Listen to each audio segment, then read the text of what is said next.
Hi hello నమస్తే welcome to విజయ మా ఊరు ఆడియో బుక్స్ ఛానల్. నేను విజయలక్ష్మిని. ఫ్రెండ్స్, నవల స్రవంతిలో శ్రీమతి యద్దనపూడి సులోచన రాణి గారి అవ్యక్తం నవల ఆడియోగా వినిపిస్తున్నాను కదా. మరి ఈరోజు అవ్యక్తం నవల ఆడియో 4వ భాగం వినిపించబోతున్నాను. మరి ఆలస్యం చేయకుండా కథలోకి వెళ్ళిపోదాం పదండి.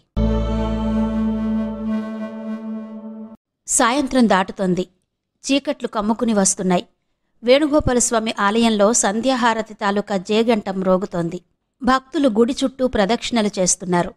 విజయ్ గుడి మండపం మెట్ల మీద కూర్చుని ఉన్నాడు.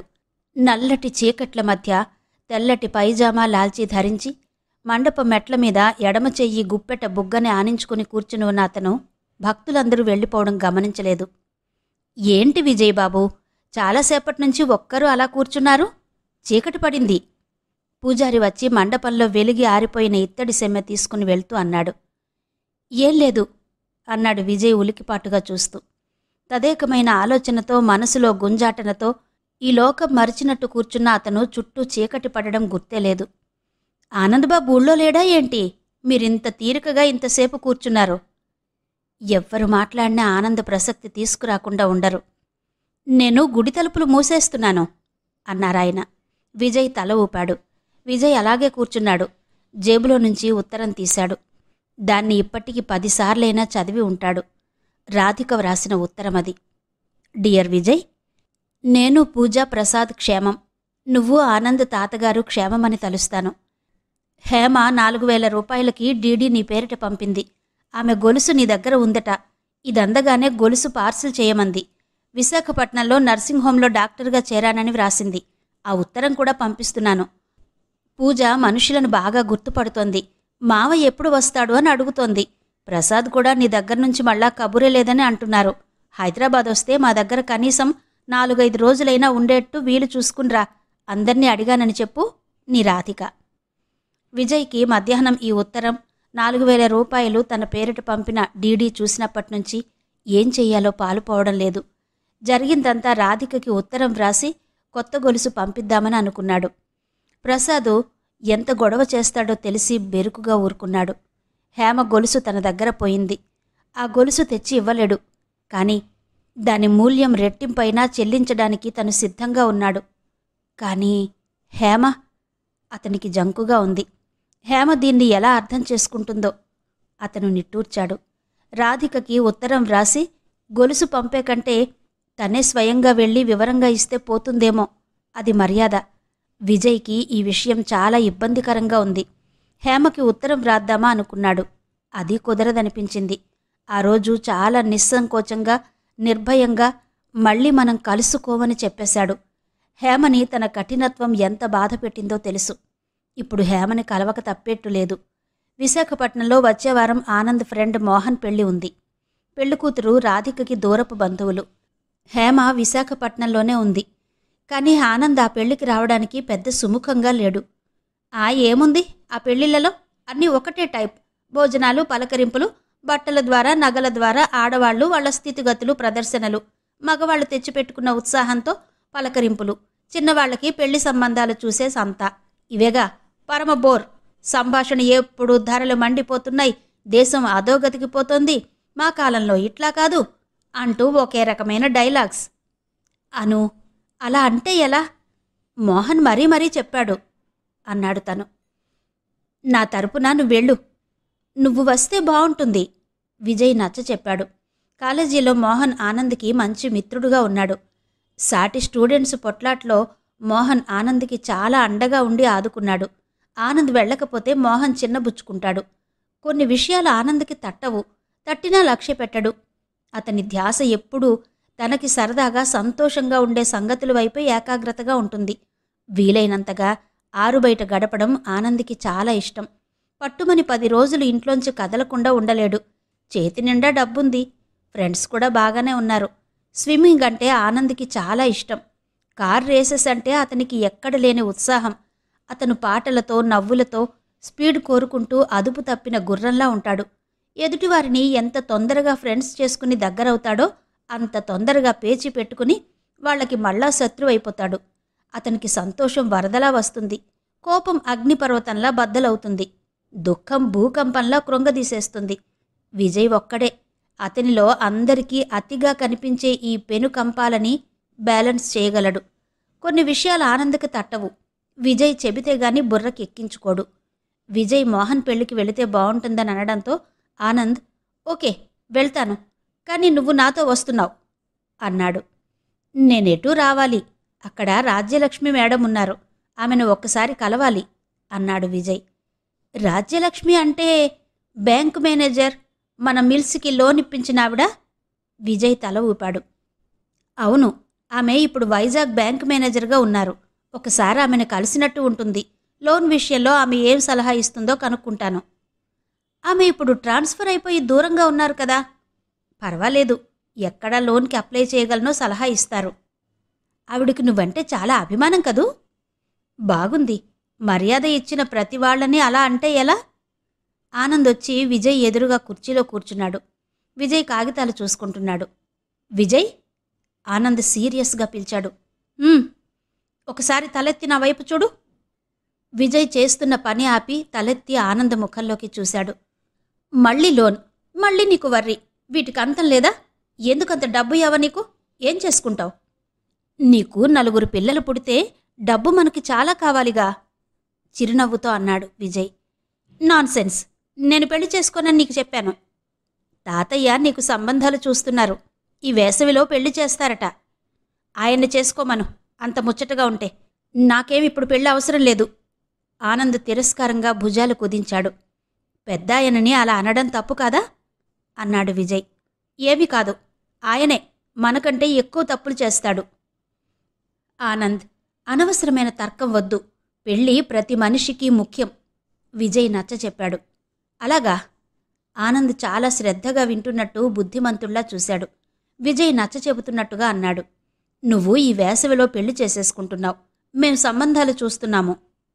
సంబంధాలు చూడడమా లేక అంటగట్టడమా? అను ప్లీజ్. విజయ్ సీరియస్గా చూశాడు. ఓకే ఓకే, నువ్వనేదేంటి? ప్రతి మనిషికి పెళ్లి చాలా ముఖ్యం, అవునా? విజయ్ అవునన్నట్టు తల ఊపాడు. అయితే ఓ పని వెంటనే నువ్వే చెయ్యాలి. నాకంటే పెద్దవాడివి, నేను తాతయ్యతో చెబుతాను. ఈ వేసవిలోనే పెళ్లి చేసేస్తాను, నా బాధ్యత తీరిపోతుంది. ఆనంద్ పెద్ద మనిషిలా అంటుంటే విజయ్కి నవ్వొచ్చేసింది. సిల్లిగా మాట్లాడకు అన్నాడు. ఆనంద్ లేచి గదిలో అటూ ఇటూ పచార్లు చేస్తూ విజయ్ వైపు తిరిగి, నేను నిజంగానే చాలా సీరియస్గా చెబుతున్నాను.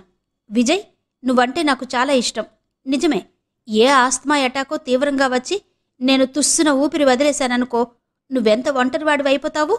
నేను బ్రతికుండగానే నీకు మంచి తోడు చూస్తాను.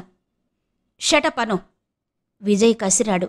ఆనంద్ సడన్గా నడక ఆపి గభాలన విజయ్ దగ్గరకు వచ్చి మోకాలి మీద కూర్చుని అతని కాలు మీద మోచేయి ఆనించాడు.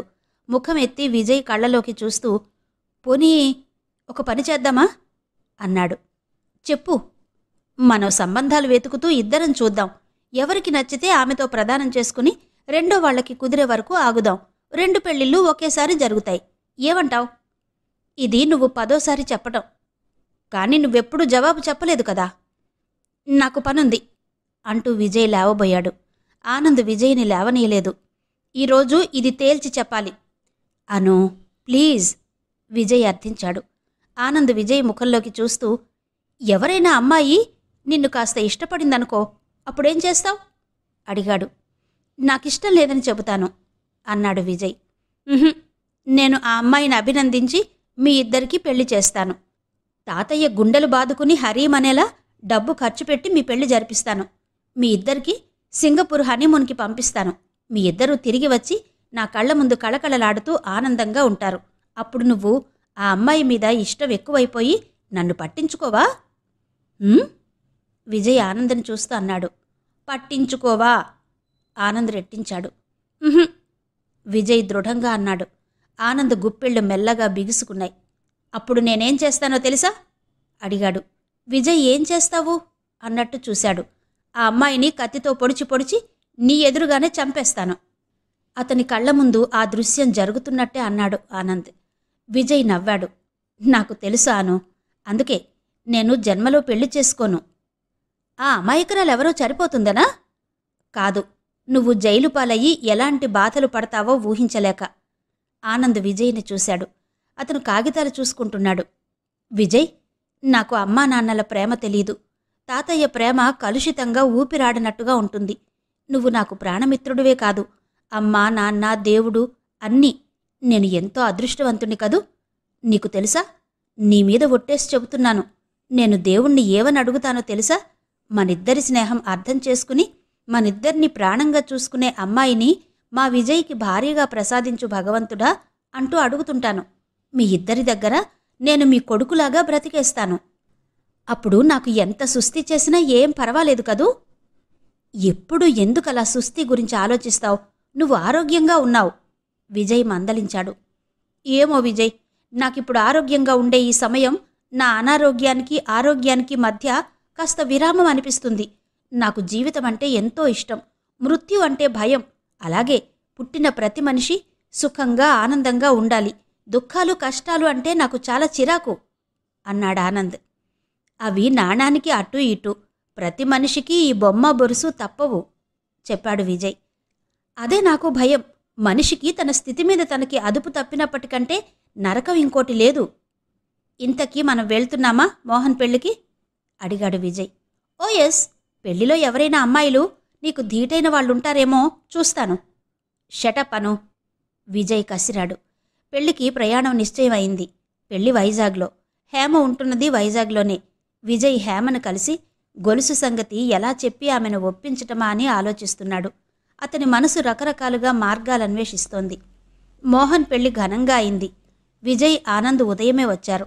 ఆనంద్ ఉదయం భోజనాలవగానే, విజయ్, నేను శేషు సత్యం అరకు వ్యాలీ వెళ్తున్నాం అన్నాడు.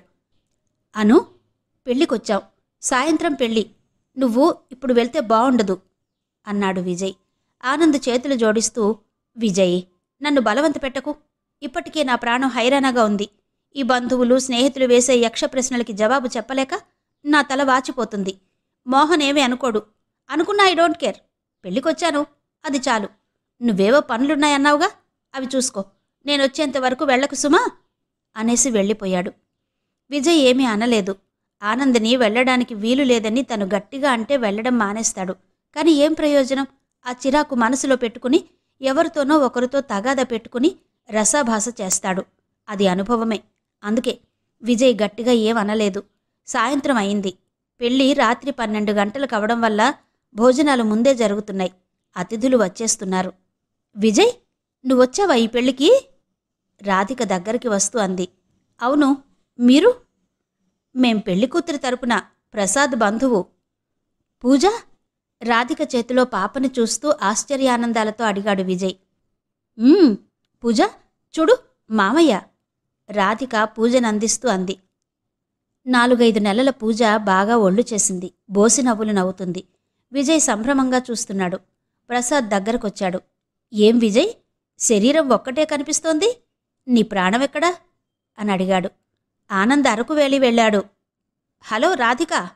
ఇంతలో హేమ వచ్చింది. బాగున్నావా హేమ అంది రాధిక.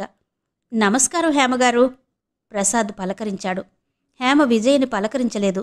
అతను చిరునవ్వుతో పలకరించబోయి ఆగిపోయాడు. ఇదిగో పూజ, రాధిక చూపించింది. పూజ పెద్దదయింది. హేమ సంతోషంగా చూసింది. రాధిక విజయ్ చేతుల్లో నుంచి తీసుకుని హేమకిచ్చింది. మీరు ఎటువైపు బంధుత్వం అడిగాడు ప్రసాద్. పెళ్లికూతురి తండ్రి మా అమ్మ కొలీగ్ అంది హేమ. మా ఇంటికి రావాలి మీరు, హేమ చెప్పింది. తప్పకుండా అంది రాధిక. ఇంతలో ఎవరితోనో మాట్లాడుతూ అటునుంచి వెళుతున్న ఒక పెద్దామని చూస్తూ విజయ్ ప్రసాద్తో ఒక్క క్షణం అని ఆమె వైపు వెళ్ళి, నమస్కారం మేడం అన్నాడు.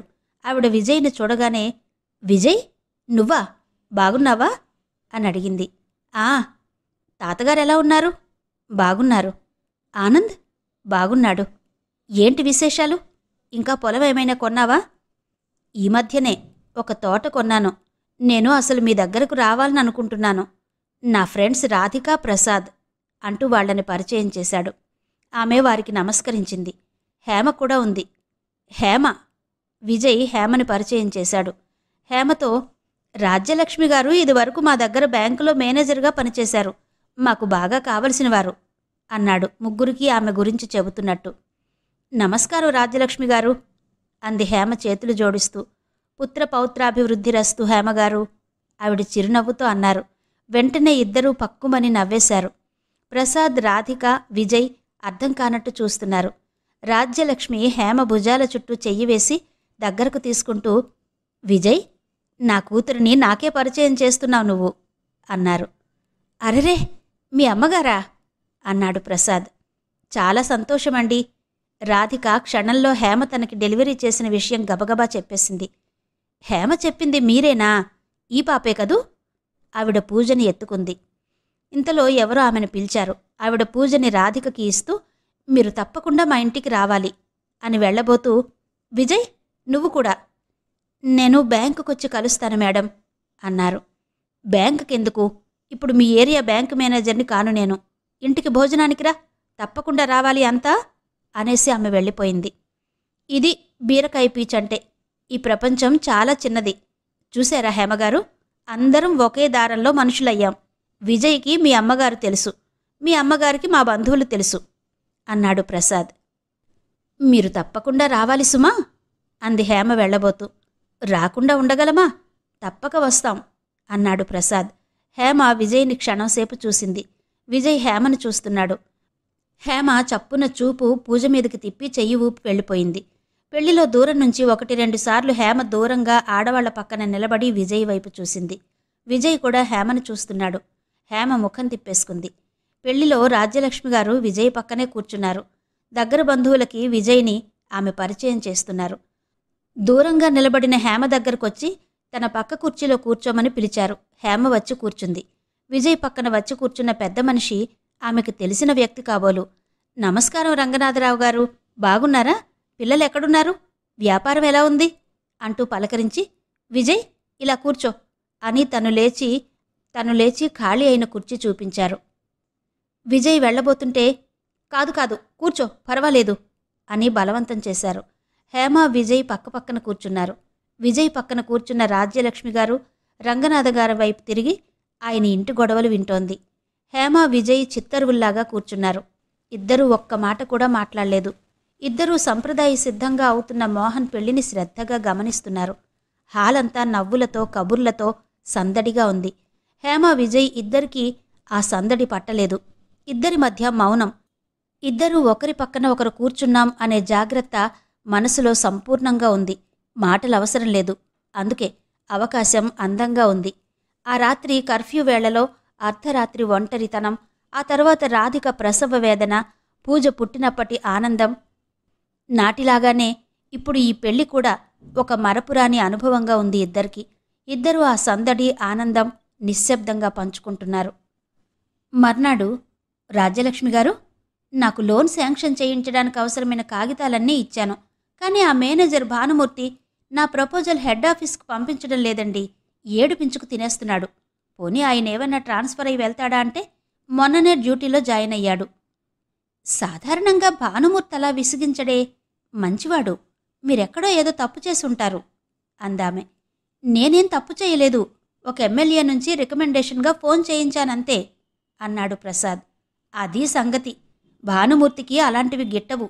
ప్రపోజల్ కాగితాలన్నీ సక్రమంగా ఉంటే అతను ఆలస్యం చేయకుండా ఫైల్ పంపిస్తాడు చెప్పిందామె. చచ్చాన్రా దేవుడా, ఇప్పుడు నా ప్రపోజల్ గోవిందా కొట్టినట్టేనా అన్నాడు ప్రసాద్. భానుమూర్తి ట్రైనింగ్కి ఇక్కడికి వస్తున్నాడు. మీరు పొరపాటు చేసినందుకు బాధపడుతున్నారని నేను చెప్పి చూస్తాను. పని అవుతుందని గ్యారంటీ లేదు. ఆ పైన అతని మూడు ప్రసన్నంగా ఉంటే మాత్రం వింటాడు. నేను తప్పకుండా ట్రై చేస్తాను చెప్పిందామె. Thanks madam. ఈ దేశంలో ఈ మనుషులతో ఎలా చావాలి? మేము రికమెండేషన్ లేకపోతే కొన్ని చోట్ల పనే కాదు, మనల్ని గడ్డి పరకల్లా చూస్తారు. రికమెండేషన్ తెచ్చుకుంటే ఈ అధికారులు ఇలా ఏడిపిస్తారు. నాకు చాలా వైరాగ్యం పుడుతోంది. అందుకే విజయ్తో నాకు 2 ఎకరాల పొలం కొనిపెట్టరా బాబు, దున్నుకుంటాను అని చెబుతున్నాను అన్నాడు ప్రసాద్. అక్కడ మాత్రం పాలిటిక్స్ లేవంటారా? కోత టైంకి వేరే వాళ్ళు కూలీల్ని రానియ్యరు. అక్కడుండేవి అక్కడా ఉన్నాయి. ఏం విజయ్ అన్నారావిడ నవ్వుతూ. రాజ్యలక్ష్మి గారింట్లో ఆ రాత్రి అందరూ భోజనం చేస్తున్నారు. బ్యాంకు పాలిటిక్స్తో, దేశం ఆర్థిక వ్యవస్థ పతనం గురించిన టాపిక్స్తో భోజన సమయం ఇట్టే 2 గంటలు గడిచాయి. విజయ్, ప్రసాద్, రాధిక కలిసి వచ్చారు. రాజ్యలక్ష్మి గారి ఇల్లు చాలా బాగుంది అంది రాధిక. ఈ నీట్నెస్, ఈ షోకు అంతా మా హేమది రాధిక. నాదేం కాదు. ఎక్కడి వస్తువు అక్కడ పెట్టకపోతే హడలగొట్టి చంపేస్తుంది. మా ఇంట్లో గ్రేట్ డిక్టేటర్ తనే అందామె. మమ్మీ, హేమ చిరుకోపంగా చూసింది. ఓకే, ఆమె నవ్వుతూ అన్నారు. ఇంతలో పూజ నిద్రలో లేచి ఏడవసాగింది. రాధిక లేవబోతుంటే అప్పటికే భోజనం పూర్తయిన విజయ్ వెళ్లి చెయ్యి కడుక్కుని పూజనెత్తుకున్నాడు. ఇంతలో ఫోన్ వచ్చింది. హేమ వెళ్లి తీసింది. మమ్మీ, నీకే ఫోన్ అంటూ పిలిచింది. రాజ్యలక్ష్మిగారు వెళ్లి ఫోన్ తీసుకున్నారు. విజయ్ ఏడుస్తున్న పూజని సముదాయించలేకపోతున్నాడు. అతనికి ఎత్తుకోడు రావడం లేదు. హేమ అతని చేతుల్లో నుంచి తీసుకుంది. రాధిక, ప్రసాద్ దూరంగా డైనింగ్ టేబుల్ దగ్గర భోజనం చేస్తున్నారు. రాజ్యలక్ష్మిగారు ఫోన్లో మాట్లాడుతున్నారు. విజయ్, హేమ వారందరికీ కాస్త దూరంలో ఉన్నారు. నేను మీతో మాట్లాడాలి అన్నాడు విజయ్. హేమ కనుబొమ్మలెత్తి ఆశ్చర్యంగా చూసింది. నేను గొలుసు తెచ్చాను అన్నాడు విజయ్. హేమ ముఖంలో ఆశాభంగం. భుజాలు కుదించి విదిలించింది. ఇచ్చేయండి, చెయ్యి చాస్తోంది. ప్లీజ్ అన్నాడతను. హేమ అతని గొంతే వింటోంది. తగ్గుస్వరంలో మృదు గంభీరంగా ఉంది. అతనలా మాట్లాడుతుంటే దగ్గరగా కూర్చుని అతని మోకాలి మీద చెంప ఆనించి కళ్ళు మూసుకుని ఇంకా వినాలనిపిస్తోంది. చాలామందిలో అందం ఆకర్షణ, కాని విజయ్లో అతని వ్యక్తిత్వం, మగసిరి నిండిన ఆ కంఠస్వరం ప్రధానమైన ఆకర్షణ. అది కర్ఫ్యూ నాటి రోజే అర్థమైపోయింది. ఎన్నో రాత్రుళ్ళు అతను ఆ రోజు అర్ధరాత్రిలా తనని దగ్గరగా పట్టుకున్నట్టు అనుభూతి. ఆ క్షణాలు గుర్తుకు వచ్చిన కొద్దీ అతనంటే ఆత్మీయత, ఇష్టం ఇంకా పెరుగుతున్నాయి. విజయ్ని తను మళ్ళా చూడలేదు, మాట్లాడలేదు. కనీసం మర్యాదకి ఉత్తరంగాని గ్రీటింగ్ కార్డు కూడా పంపలేదు. తను కావాలని చాలా రోజులు గొలుసు కోసం డబ్బులు పంపలేదు. అతను గొలుసు పంపలేదు. హేమ మనస్సులో ఆశ చిగురిస్తోంది. తర్వాత మనీ ఆర్డర్ చేసింది. ఆ సస్పెన్స్ భరించలేకపోతోంది. గొలుసైనా తిరిగి రావాలి, మనీ ఆర్డర్ అయినా తిరిగి రావాలి. హేమ ఎదురు చూస్తోంది. కాని హేమ ఊహించనిది జరిగింది. గొలుసు రాలేదు, మనీ ఆర్డరు తిరిగి రాలేదు. విజయ్ మనసేమిటో హేమకు అస్సలు అర్థం కాలేదు. అతను అర్థం కాలేదని ఆమెలోని ఆత్మీయత ఏం తగ్గలేదు. ఆ గొలుసు సంగతి చాలా స్వల్పమనిపిస్తుంది. విజయ్ అంటే తనకిష్టం. అతనితో కలిసి గడిపే రోజు వస్తే తను ఆనందం పొందటం కాదు, తనంత అదృష్టవంతురాలు లేదు అనుకుంటుంది. హేమకు ఒక్కోసారి రాధికనడిగి అడ్రస్ తీసుకుని చిట్టుపల్లి వెళ్ళిపోవాలి అని ఎంతగానో అనిపించేది. ఒక్కోసారి విజయ్ తనకి 100 మైళ్ల దూరంలో ఉన్నట్టు లేడు, తను దగ్గరగానే ఉన్నట్టు అనిపించేది. హేమకి తన పరిస్థితి అర్థం కావడం లేదు. తల్లి అప్పుడప్పుడు ఎందుకంత పరధ్యానంగా ఉంటున్నావు అని అడుగుతుంది. తను జవాబు చెప్పలేకపోతుంది. మమ్మీకి విజయ్ గురించిన వివరాలు చెప్పలేదు. ఒకతను అంది. అతని గురించి ఎక్కువ తర్కించడం తనకిష్టం లేదు. ఎందుకంటే జీవితంలో ఎంత కష్టమైనా సరే లెక్క చేయకుండా తనకి సంతోషమైనవి ఇవ్వాలనే మమ్మీకి ఈ విషయం తెలిస్తే సరాసరి చిట్టుపల్లికి వెళ్ళి విజయ్ తాతగారితో మాట్లాడేయగలదు.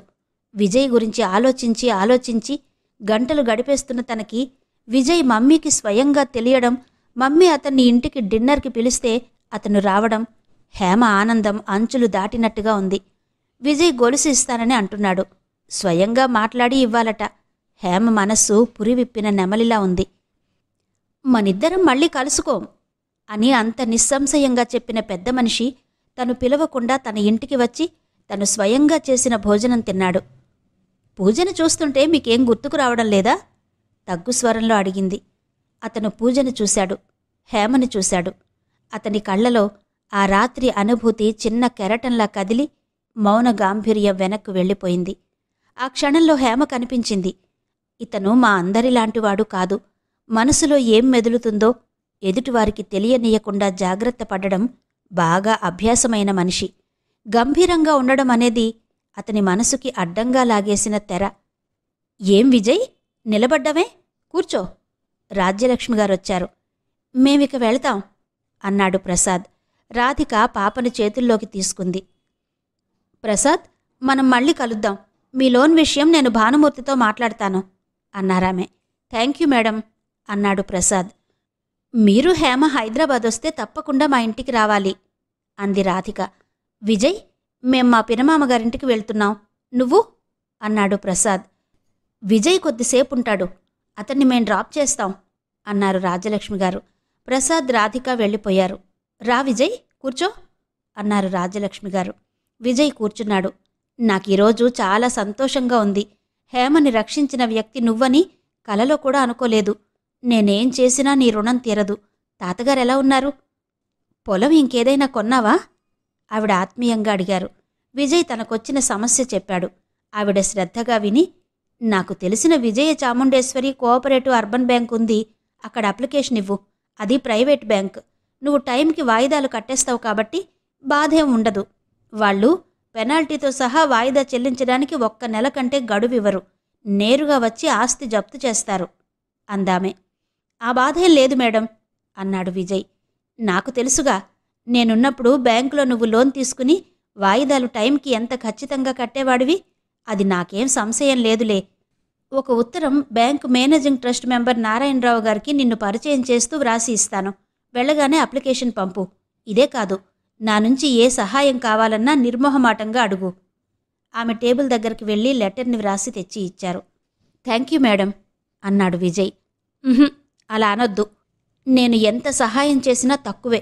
హేమకి నువ్వు చేసిన సాయం జన్మలో రుణం తీర్చుకోలేను. ఆమె కళ్ళు చెమ్మగిల్లాయి. విజయ్ వెళ్ళడానికి లేచాడు. అప్లికేషన్ పంపగానే కాపీ ఒకటి నాకు పోస్ట్ చెయ్యి అన్నారామె. అలాగే మేడం. విజయ్ బయలుదేరుతుంటే ఆవిడ టైం చూస్తూ 10:30 అయింది. హేమ ఎలాగో ఇప్పుడు నర్సింగ్ హోమ్కి నైట్ డ్యూటీకి వెళ్తుంది.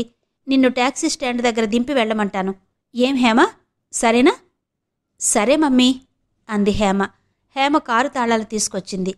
గుడ్ నైట్ మమ్మీ అంది. వస్తాను మేడం. విజయ్ నమస్కరించాడు. హేమ గ్యారేజ్లో నుంచి కారు బయటకు తీసింది. విజయ్ వెనక డోర్ తీస్తుంటే అతన్ని పంపడానికి వచ్చిన రాజ్యలక్ష్మి గారు ముందు డోర్ తెరుస్తూ, ముందు కూర్చో విజయ్ అన్నారు. విజయ్ కూర్చున్నాడు. కారు కదిలింది. వెన్నెల రాత్రి. ఊరు ప్రశాంతంగా నిశ్శబ్దంగా ఉంది. ఆకాశంలో మబ్బులు వెన్నెలతో దోబూచులాడుతున్నాయి. హేమ డ్రైవ్ చేస్తున్న కారు బీచ్ ఒడ్డున రివ్వున వెళుతోంది. కారు బయలుదేరినప్పటినుంచి హేమ, విజయ్ ఇద్దరూ మాట్లాడలేదు. హేమ విజయ్ మాట్లాడితే మాట్లాడాలి అని ఊరుకుంది. విజయ్ బయటకు చూస్తూ చాలా పరధ్యానంగా ఉన్నాడు. దొరికిన ఏకాంత సమయం. విజయ్ పట్టనట్టుగా అలా మౌనంగా ఉండడం హేమ మనసుకి కష్టంగా అనిపిస్తోంది. మాట్లాడాలి అని చెప్పిన పెద్ద మనిషి అరగంట నుంచి కారులో పరధ్యాస. అసలు అతని మనసులో ఏముంది? హేమకేం చెయ్యాలో తోచడం లేదు. కారు సరాసరి బీచ్ ఒడ్డుకొచ్చి ఆగింది. దూరంగా అక్కడక్కడ కార్లు ఆగి ఉన్నాయి. రోడ్డు పక్కకి ఆగిన కారు బానెట్ మీద వెన్నెల వచ్చి అందాలు పరుస్తుంది. అది చూడలేని మబ్బులు ఆ అందం చెరిపెయ్యడానికి పరుగున వస్తున్నాయి. వెన్నెల వాటిని చూడగానే పారిపోతుంది. మళ్ళీ వచ్చి వాలుతోంది. దూరంగా పొంగి వస్తున్న కెరటాల రొద, సింహాల గుంపు కలబడ్డట్టుగా ఉంది. కారు ఆగగానే విజయ్ ఉలిక్కిపడ్డట్టుగా చుట్టూ చూశాడు. ఇదేంటి, కారిక్కడాగింది అన్నాడు. మీరు నాతో మాట్లాడాలి అన్నారుగా అంది హేమ. అతనొక్క క్షణం మౌనంగా ఉన్నాడు. హేమ కూడా రెట్టింపు మౌనంతో సముద్రాన్ని చూస్తోంది. విజయ్ కదిలాడు. హేమ ఎదురుగా బానెట్ మీద వెన్నెలని, మబ్బుల నీడని గమనిస్తోంది. అతను జేబులో నుంచి ప్యాకెట్ తీశాడు. హేమ అతని వైపు తల తిప్పకపోయినా తెలుస్తోంది. ఏదో చిన్న పెట్టి గోరుతో తెరిచినట్టు క్లిక్ మన్న ధ్వని. విజయ్ అరచేయి హేమ ముందుకొచ్చి ఆగింది. హేమ కళ్ళు దించి చూసింది. అతని అరచేతి మధ్య మూత తెరిచిన చిన్న ఎర్ర పెట్టె. అందులో గొలుసు మిలమిలలాడుతోంది. హేమ చూస్తోంది. అతనేమీ మాట్లాడలేదు. ఏంటిది అంది. గొలుసు. నా గొలుసు నాకిచ్చేస్తున్నారు. ఇక మన పరిచయం ముగిసినట్టా అంది. అతనలా మౌనంగా ఇచ్చే పద్ధతి హేమకి నచ్చలేదు. గొలుసిస్తున్నాను, కానీ ఇది మీ గొలుసు కాదు. అతని మాటలు ఏమాత్రం తడబాటు లేకుండా స్పష్టంగా ఉన్నాయి. హేమ అతని వైపు ముఖం తిప్పింది. అర్థం కానట్టుగా చూస్తోంది. గొలుసు నాది కాదా? ఆశ్చర్యంగా అంది. అతను కాదన్నట్టుగా తల ఊపాడు. చిత్రంగా ఉందే. హేమ అతని అరచేతిలో నుంచి గొలుసు తీసి చూసింది. నిజమే, అది తనది కాదు. దానికంటే పెద్దగా, ఇంకా అందంగా, సరికొత్త దానిలా మెరిసిపోతోంది. సడన్గా వచ్చిన వెన్నెల కిరణాలు గొలుసు మీద పడి ముచ్చటతో ముద్దాడి పరుగెత్తినట్టు మాయమయ్యాయి. ఇది వేరే గొలుసు అంది హేమ అతని ముఖంలోకి చూస్తూ. అవును. అతను ఎదురుగా రోడ్డును చూస్తూ అన్నాడు. కొత్తదా? నాకోసం కొన్నారా? హేమకి సంతోషం మెల్లగా కెరటంలా వస్తోంది. అవును. ఎందుకు? ఆమె మనసులో ఆనందమంతా కళ్లలో కనిపిస్తోంది. అతను వెంటనే సమాధానం చెప్పలేదు. హేమ అతన్నే సంభ్రమంగా చూస్తోంది. అతను తల తిప్పి హేమ ముఖంలోకి చూస్తున్నాడు. చెప్పు విజయ్, ఏంటిది? అడిగింది. సారీ. దేనికి? నీ గొలుసు పోయింది. చాలా దురదృష్టం. దాని స్థానంలో ఇది ఇచ్చాను. హేమకి అతను చెప్పేదేంటో అర్థం కాలేదు. ఏంటి? అంది. ఇది కొద్దిగా అదే డిజైన్, కాని పూర్తిగా మాత్రం కాదు. సరిగ్గా అదే డిజైన్ ఎంత వెతికినా దొరకలేదు. నా గొలుసేమైంది? పోయింది.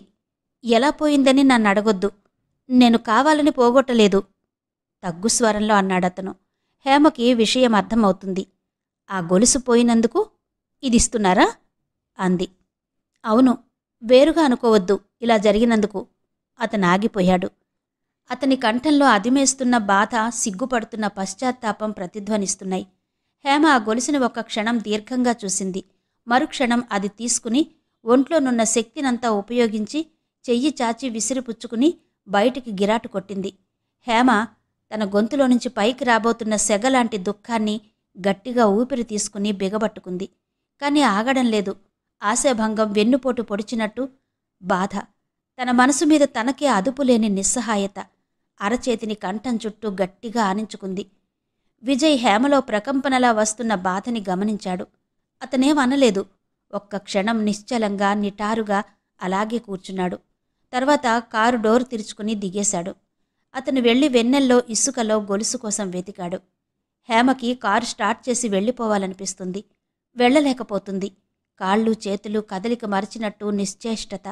శక్తి తెచ్చుకోవడానికి ప్రయత్నిస్తోంది. విజయ్కి గొలుసు దొరికింది. గొలుసు కంటిన ఇసుక దులిపి తీసుకుని జేబులో వేసుకున్నాడు. విజయ్ డోర్ తెరుచుకుని లోపల కూర్చున్నాడు. హేమ అప్పటికే కారు స్టార్ట్ చేసింది. అతని చెయ్యి వచ్చి హేమ చేతిమీద పడి కారు ఆపుచేసింది. హేమ అతని చెయ్యి విదిలించేసింది. ప్లీజ్. అతని గొంతులో అవ్యక్తమైన నిస్సహాయత. హేమ ఆవేశంగా అంది. మీరు గొలుసివ్వకపోయినా పర్వాలేదు. అసలు నాకు ఈ విషయం చెప్పకుండా ఉంటే బావుండేది. చెప్పడం నా బాధ్యత అనుకున్నాను అన్నాడతను. నాకు ఆ గొలుసు ముఖ్యం కాదు.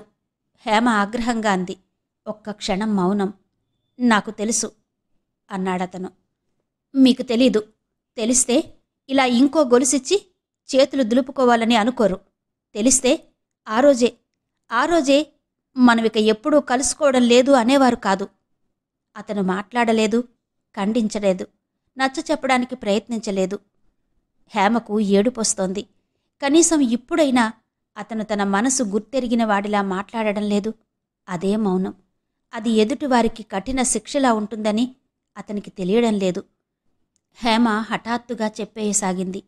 మన పరిచయం నేను మర్చిపోలేకపోతున్నాను. మీరంటే నాకిష్టం. అది ఎందుకో, దాని పర్యవసానమేంటో నాకు తెలీదు. నేనాలోచించలేదు. మా అమ్మ చిన్నప్పటి నుంచి నిర్మోహమాటంగా నా ఇష్టాయిష్టాలు చెప్పేలా అలవాటు చేసింది. నాకు తెలుసు మీతో నేనేం మాట్లాడుతున్నానో.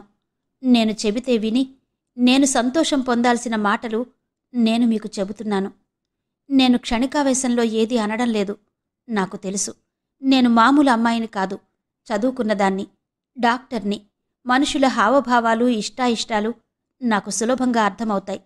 నేనంటే మీకు అయిష్టం లేదని అర్థమైంది. మీ మనసులో మాట దేవుడు కూడా చెప్పించలేడు అని కూడా అర్థమైంది. నేను మిమ్మల్ని మర్చిపోలేకపోతున్నాను. నాకెప్పుడు ఆ కర్ఫ్యూ రాత్రి, పూజ పుట్టిన సమయం, మీకు దెబ్బ తగిలి జ్వరం రావడం ఇవే గుర్తుకొస్తున్నాయి. మీరు నాకు ఎప్పటినుంచో తెలిసినట్టుగా అనిపిస్తోంది. అసలిన్నాళ్ళు నేను మీకు దూరంగా ఎందుకున్నానో అర్థం కావడం లేదు. మాట్లాడుతున్న హేమ హఠాత్తుగా ఆగిపోయింది. ముఖం 2 చేతులతో కప్పేసుకుంది. ఓ గాడ్, నేనెంత సిల్లీగా మాట్లాడుతున్నాను. చిచి. హేమ సడన్గా కారు డోర్ తెరుచుకుని గభాలన దిగి వేగంగా దూరంగా వెళ్ళిపోయింది. విజయ్ స్థాణువులా కూర్చుండిపోయాడు. అతని దవడ ఎముక బిగిసింది. నిట్టూర్పు ఆపుకోలేనట్టు బయటకు వచ్చింది. అతను స్థిర నిశ్చయం కలవాడిలా కారులో నుంచి దిగాడు. డోర్ వేశాడు. క్షణంసేపు నిలబడ్డాడు. వెన్నెల మబ్బుల్ని జయించి ధీమాగా అంతటా ఆవరించుకుని కళకళలాడుతూ మెరిసిపోతోంది. హేమ దూరంగా సముద్రం ఒడ్డున ఒక రాయి మీద కూర్చుని మోకాలి మీదికి ముఖం వంచేసుకుంది. 2 నిమిషాలు గడిచాయి. హేమ తల మీద చెయ్యి పడింది. తలెత్తి చూసింది. ఎదురుగా వెన్నెట్లో విజయ్. హేమ విసురుగా అతని చెయ్యి తీసేయబోయింది. కాని అతను చెయ్యి తీయలేదు. హేమ మొదటిసారిగా అతని పేరు పెట్టి పిలిచాడు. ఇంటికి వెళ్దాంరా అనునయంగా పిలిచాడు. నేను వెళ్తాను, మీరు వెళ్ళండి. తల దించేసుకుంది. ప్లీజ్. అతని కంఠంలో అర్థింపు ఉంది. I hate my self. ఛీ. ఆ కంఠంలో స్వాభిమానం, దుఃఖం పోటీ పడుతున్నాయి. అతను పక్కన కూర్చున్నాడు. మై గాడ్, నేను ఆమె కంఠంలో ఆత్మాభిమానం వరద ముంపులా వచ్చేస్తోంది. విజయ్ హేమలతని దగ్గరకు తీసుకున్నాడు. హేమ అతని నుంచి విడిపోవడానికి పెనుగులాడుతోంది. సిగ్గు లేకుండా చెప్పేశాను నేను. ఇంకేదో అనబోతోంది హేమ. అతను చూపుడు వేలు పెదవుల మీద ఆనించి వారించాడు. నీకు మనుషులు అర్థమవుతారు, అవునా? నీకు తెలిసిన సంగతి నేను మళ్ళీ చెప్పాలా? విజయ్ చేతులు హేమ భుజాల చుట్టూ పడ్డాయి. హేమ ముఖం అతని ఛాతీకి ఆనింది.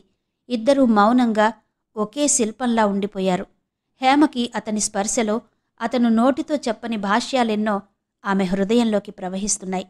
అతను తనవాడు అని అర్థమైపోతోంది. అతని పరిష్వంగంలో ఒక అనిర్వచనీయమైన ఆనందం, సుఖం, ఆత్మసంతృప్తి. ఈ లోకంలో ఇంకే సంతోషం ఈ అనిర్వచనీయమైన అపురూపమైన ఆనందంతో సరితూగలేదు.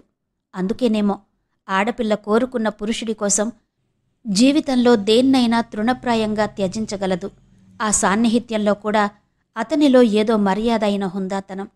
అది జన్మ సంస్కారం. హేమ ఇష్టంగా అతని ఛాతీ మీద మరింతగా ముఖం దాచుకుంది. నేనిక దూరంగా ఉండలేను. హేమ తన మనసు చెప్పేసింది. నాలాంటి వాడిని కోరుకుంటే కష్టాలు కొని తెచ్చుకున్నట్టే. నీకిష్టమైన జీవితాన్ని నేను పంచి ఇవ్వగలనా? అతనిలో సందేహం. మా అమ్మని అడగండి, చెబుతుంది. నేను చాలా అల్పసంతోషిని. హేమకి చాలా సంతోషంగా ఉంది. అతనిలో ఉన్న ఆ మౌనం పడగొట్టగలిగింది. అతను మాట్లాడుతున్నాడు, ఒప్పుకుంటున్నాడు. హేమ అతని గుండెల్లో తలదాచుకుంటూ అంది. విజయ్, నన్ను దూరంగా ఉండమని అనవద్దు. నీకు దగ్గరగా ఉంటే నేనెలాంటి కష్టాలైనా భరించగలను. నీకు దూరంగా ఉండే బాధ ఈ ప్రపంచంలో అన్ని కష్టాలలోకి నాకు పెద్దది. అమ్మతో మాట్లాడు, మన మాట కాదనదు. అమ్మకి నువ్వంటే చాలా గౌరవం. నేను నీదాన్ని. ఇక నుంచి నీ సమస్యలు కూడా నావే. హేమ ఈ మాటలంటున్న తీరు వినగానే విజయ్ హేమ ముఖాన్ని రెండు చేతుల మధ్య తీసుకున్నాడు. వెన్నెల్లో హేమ ముఖం సంపూర్ణానందంతో మెరిసిపోతోంది. అతను హేమ కళ్ళలోకి చూశాడు.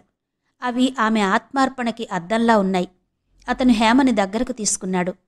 హేమ, మృదు గంభీరంగా పిలిచాడు. మనం పెళ్లి చేసుకోవడానికి కొంత టైం పడుతుంది. సరే, మన పరిచయం ఇప్పుడే బయటికి రావద్దు. అలాగే. నేను దగ్గరగా ఉండలేకపోతే, కనిపించకపోతే కోపం తెచ్చుకోవద్దు. తెచ్చుకోను. అతని పెదవులు ఆమె నుదుటి మీద సుతారంగా ఆనాయి. హేమ సడన్గా అతని మెడ చుట్టూ చేతులు వేసి ముఖమెత్తింది. కొద్దిసేపయిన తర్వాత కారు బీచ్ ఒడ్డు నుంచి తిరిగి వస్తోంది. విజయ్ కారు డ్రైవ్ చేస్తున్నాడు. హేమ పక్కన కూర్చుంది. విజయ్ చెయ్యి హేమ చేతిని పట్టుకుని ఉంది.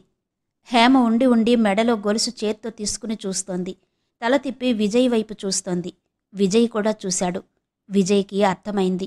భగవంతుడు తన అంజలితో ఒక నాజూకైన మనసుని వరంగా ప్రసాదించాడు. తను ఇంత అదృష్టవంతుడని కలలో కూడా అనుకోలేదు.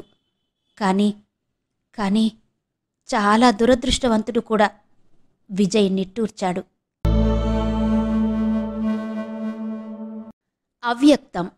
శ్రీమతి యద్దనపూడి సులోచనారాణి గారి నవల ఆడియో 4వ భాగం విన్నారు కదా. మిగిలిన కథ తరువాతి భాగాల్లో వినిపిస్తాను. అంతవరకు సెలవు. నమస్తే.